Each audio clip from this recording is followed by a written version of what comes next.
చెప్పండమ్మా, మీ అబ్బాయిది జాబ్ పోయింది, ఈరోజు కుటుంబాన్ని సాదేదే మీ అబ్బాయి.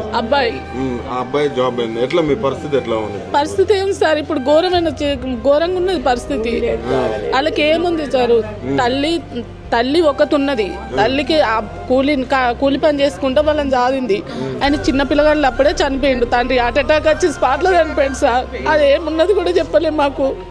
అప్పటి నుండి ప్రాబ్లమ్స్ ఫేస్ చేసుకుంటూ వస్తున్నాం. వాడు 5 రూపాయలు భోజనం తీసుకుంటా, రేషన్ బియ్యం 35 కేజెస్ గవ్వే తినుకుంటే వాళ్ళు చదువుకొని కష్టపడి బతికి జాబ్ తెచ్చుకుంటే ఇలా జాబ్ అర్థంతరంగా గుంజుకుంటే మా పరిస్థితి ఏంది సార్? దాని పరిస్థితి ఏంది? రోడ్డు మీదకి తీసుకొచ్చి పడేసిండు, ఇచ్చినట్టు ఇచ్చే తీసుకొని. ఏం చెప్తారమ్మా రేవంత్ రెడ్డికి? ఏం చెప్తారు రేవంత్ రెడ్డి సార్కి ఏ మాత్రం కృతజ్ఞత ఉండేది ఉంటే వాళ్ళ కుటుంబాన్ని ఎంక్వైరీ చేసి ఇవ్వండి సార్ జాబు.